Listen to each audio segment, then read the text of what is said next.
All right, here is part 2 of our duties as social workers. This recording is brought to you from my 11-year-old's cheer practice. I'm hiding down a hallway at her school recording this. So we got some nice lovely brick walls behind me. All right, so we are going to cover duty to report and duty to warn as the final 2 duties of a social worker. I saved 2 for this one just because they're a little bit more involved, and these are probably the ones that at least duty to report is one that's probably more familiar. It's also referred to quite frequently as mandated reporting. So as far as the ethics around duty to report, professional social workers have the legal obligation to report to designated governmental authorities indications of certain outrages against humanity. That is the most wordy way to say that we have to report any suspicions of harm towards others, where somebody might be in danger of harm to themselves, to others. Well, duty to warn is more if they're going to harm somebody else. So this one kind of covers if someone's hurting themselves or someone else is hurting them. So as a social worker, you must report suspicions of certain criminal behavior. So I think it's really important to note that this is even just a suspicion. This doesn't have to be hard proven fact. If you have enough reason to believe that something is going on, you are obligated to report. So this could include child abuse, child neglect, child molestation, incest, and exploitation of persons who are elderly, physically or mentally challenged, or developmentally disabled. So those are all protected and vulnerable classes that we have to report on. So there is CPS, which is Child Protective Services. So that's usually focused obviously on the minors. APS, which is Adult Protective Services. That's for anybody who is over the age of 18. So that would be the elderly. If you are working with somebody who is physically or mentally challenged and they're over the age of 18, you would call APS. The same for those with developmental disabilities. And as you can see here, more commonly referred to as mandated reporting. I think that's what you hear a lot, that social workers are considered to be mandated reporters.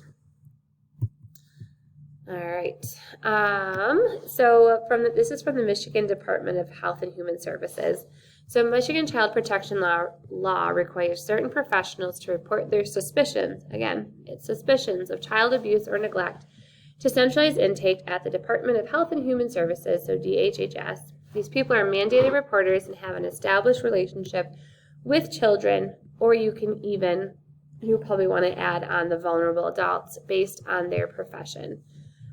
So there is a lot of specifics that you kind of have to know and understand about mandated reporting because it's something that we are legally obligated to do. And so you want to be aware of the instances of when you are required to report. Basically, because if you don't do it, you don't have an excuse to say, I didn't know. They don't care. It is your responsibility to know what your obligations are. So this is not specific just to social workers. It's to a lot of the helping professions, teachers, doctors, nurses, basically anyone who's kind of in a profession where you're interfacing quite frequently with children in vulnerable populations. You would be considered a mandated reporter. The website, which I have linked down at the bottom, you can find it in the handout. The screen kind of cut it off. There's a reporting guide, and that has kind of all outlined of who is responsible. But as long as you're practicing out of your social work license, you do have this obligation. So if you are to make a report, this is just the general guidelines. This is a lot of information. I don't expect that you'll retain this. And then 5 years down the road when you have to make a report, be able to recall all of it. You don't. You'll have your supervisor, you'll have the guide, you'll have all this information to help guide you. But the intent with this is for you to become aware of kind of what information and data is helpful to collect, so it's already on your radar, and this just kind of gives you some acclimation to what mandated reporting involves. I know some of you have shared that you've had to do one at your internship already, so this could still occur in the next couple weeks with your internships, but it's usually, I've made a couple in my time working in clinical practice, and they're not fun. They suck. But it's good to kind of like have the objective information because it's often kind of an emotionally charged process. So here are some general guidelines.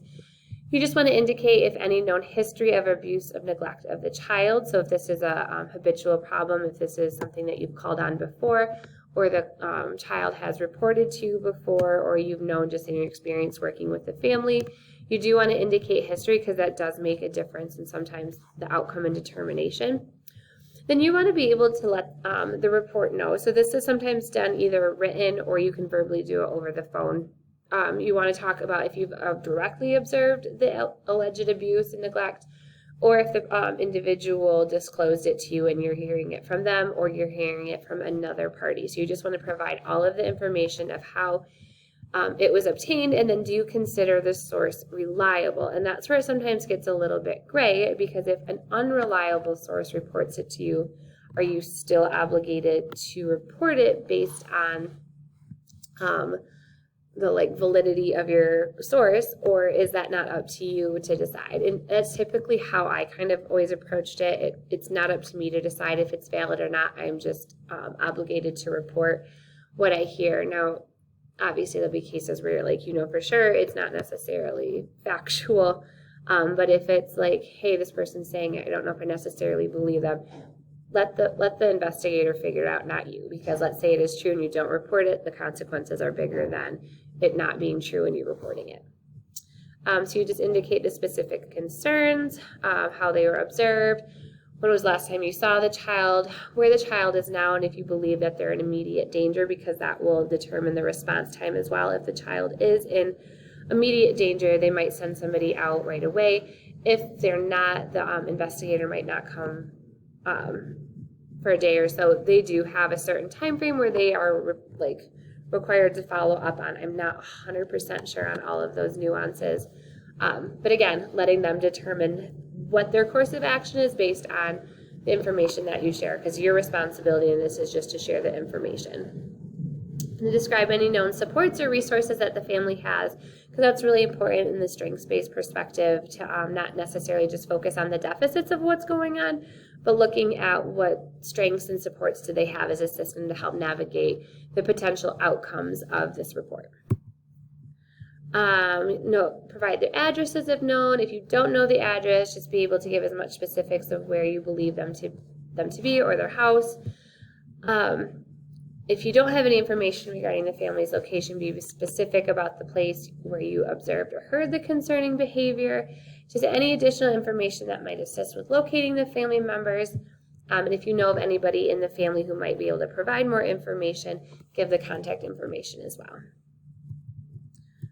So when you're thinking about the different types of abuse and neglect, I think we often think, abuse is like the physical or sexual abuse, but there's a lot of different categories of abuse and neglect that we are responsible for reporting on. So there's the physical, medical neglect. This would be if the kids are not being provided the proper medical attention. So if they're sick, are they getting taken to the doctor? Those types of things. Failure to protect. So if an adult is allowing their children to be in a vulnerable situation where they're exposed to a lot of violence or potential harm, that does kind of fall under a reportable thing, because a child is not being safe. That kind of partners with improper supervision. Abandonment, if a child is left for long periods of time. Mental injury is similar to emotional abuse. Sexual abuse, suspicions of human trafficking, physical abuse, and if you are aware that a child has passed, and that has to be reported as well. The reporting guideline goes into further detail about all of those. It's actually pretty helpful to read, just because it does kind of flesh it out a little more than what I just did. All right. Things to remember is that when you are reporting, you are able to report confidentially, meaning they don't disclose to the family or the person you're making the report on who made the report. You do have to identify yourself to CPS, but it does not mean that the family or individual will be alerted to who reported it. Civil and criminal liability, what's really important to know is that mandated reporters who fail to file a report will be subject to both civil and criminal liability, and this kind of fleshes out the consequences. So this is something that is taken very serious. And if you are making a report in good faith that you do believe this is accurate and factual and worth following up, but then it does prove to not be substantial or incorrect, you will not be penalized for making a false report because you were acting in good faith under your mandated reporter status. So this kind of partners up with the same questions from last time as when might duty to report present an ethical dilemma. So you're going to want to answer that in the handout. And I think a really interesting question to look at is, are you ever not required to report? Every state is a little bit different, but Michigan does fall under if you only need to report while you're acting as a social worker. So I had the situation where I had a suspicion that there was some abuse situations going on in my neighborhood. So I was not this family social worker. I was not in a social worker role with them. And one of the kids came to my house with a giant bruise on their face, and he shared with my kids that his dad had done that to him. And so then my kids freaked out, came and talked to me. And I was like, oh my word, am I required to make a report? And so I am not considered a mandated reporter in that situation because I was not in their lives as a social worker role. However, I still made the report because I was cognizant enough to know that that was where the children were probably not in a safe situation. And so states vary by that, but that's kind of what Michigan's rule of thumb is you're not a mandated reporter unless you're acting under the umbrella of your profession. But it's still really good to be aware and make reports even if you're not acting as a social worker. All right, duty to warn and protect. So this is an interesting one. It is where we are responsible if a client discloses to us that they have serious intent to harm somebody else. We are obligated to warn that person of the potential threat and harm. So that means we have to break confidentiality and report that to the individual. So it's requiring us to safeguard the community or individuals outside of our clients and not necessarily protect the confidentiality of our client. So despite the risk of false positives, so concluding that someone is dangerous when he or she is not, public safety sometimes outweighs the rights of our clients. There's a famous case called the Tarasoff versus Regents of the University of California, which prompted this decision. I linked the YouTube video that I want you to watch after this because it fleshes out kind of what happened and why now people in kind of the social work and psychology professions are required to do the duty to warn, because this case ended negatively and resulted in death because a party didn't disclose. But at that time, there was no laws requiring them to.